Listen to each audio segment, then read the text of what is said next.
Hello and welcome to the show. I am Joe Tophat. I've done a lot of videos about DuckTales. There's the DuckTales Character Profile series, the DuckTales Character Comparison series, the reaction to the Season 3 trailer, and various others. Yet, I've only reviewed the first episode of the series, and that was back in 2017. So I'm long overdue for another DuckTales episode review. Since this is October, I decided to review their Halloween episode, The Trickening. How good is it? Let's find out. The episode starts off with the kids getting ready for trick-or-treat. Huey, as usual, maps out a plan to get the most amount of candy they can get. Louie has a better idea. He wants to visit only one house this year, the Hazel House. This is most likely a reference to Witch Hazel from the old Donald Duck cartoon. According to an old legend, Hazel House was built on a gateway between the living and the dead. Every trick-or-treater who went there disappeared, along with their candy. So all they have to do is go to Hazel House and get all the candy they want. I love this plan. It fits Louie's personality, since he's always trying to get rich without putting in a lot of effort. Huey is opposed to the idea, but is outvoted by the others. Once they arrive at the Hazel House, they find a bunch of candy wrappers.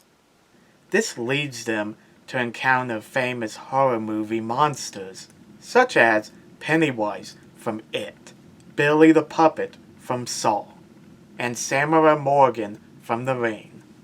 Meanwhile, Scrooge closes off the mansion to trick-or-treaters since he never gives handouts. I love how he puts out an empty bowl with a sign saying "Take one," implying that they ran out of candy. Scrooge plans on going trick-or-treating to get as much candy as he can for himself. He explains that when he was a kid, Halloween was the one time of year he could eat candy like a rich man's son. Through hard work, he would get more candy than anyone else. Even though he's like over 100, he tries to earn that title each year. It's funny that Scrooge still cares about getting more candy than anyone else at his age. Donald and Della are disappointed with Scrooge's plans. Donald wanted to hand out candy to the trick-or-treaters, while Della wanted to scare the crap out of them. At Scrooge's suggestion, they decide to go to Launchpad's house. Della is disappointed because she thinks Launchpad wouldn't want to scare kids. Also, she never thought highly of him to begin with. She changes her mind after seeing Launchpad fortified his house and came at them with a saw.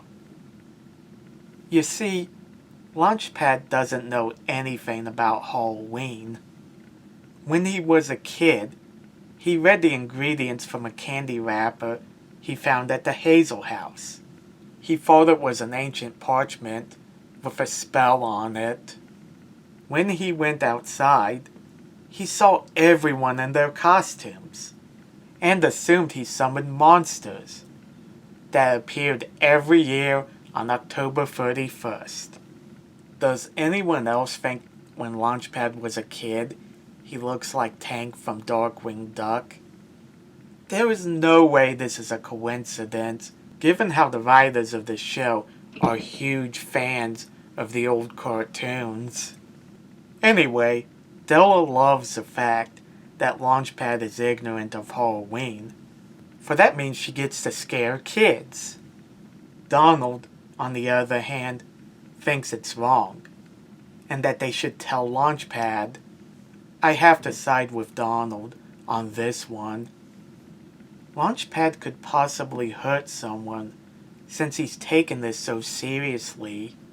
It's one thing to wear a creepy mask to scare someone, as there is no real danger. Coming at someone with an actual weapon is dangerous and can cause injury or death. Donald's main concern is that Launchpad would traumatize kids, while he may be overprotective, not to mention that injury or death would be bigger problems. It's still a legit concern. It would take someone a lot longer to get over the fact someone came at them with an actual weapon than somebody sneaking behind them yelling boo. In fact, Launchpad attacks Scrooge after he shows up for candy. Then he chases some kids in costume. I guess Della will have to eat some crow. Back at the Hazel House, the monsters stop pursuing the kids once they learn that they don't have any candy. It turns out that the Hazel House is occupied by a witch, a Frankenstein monster, Dracula, a werewolf, and the Blob, all wearing costumes. Since they can't go out to get candy, they would scare kids out of their candy. Why do they wear costumes when they're already monsters? Because kids today don't appreciate the classic monsters. Huey is bummed out for missing out on Trick or Treat. Louie tries to cheer him up by telling him they got to meet real monsters. It turns out it wasn't so much about getting candy for Huey. It was about going out and facing the unknown. By trying to get a lifetime supply of candy, Louie was taking away the reason for going out trick-or-treating. It's a great moment between brothers, but it's interrupted by angry monsters who want candy. Since they didn't get any, they plan on eating the kids. Then Launchpad comes and saves the day.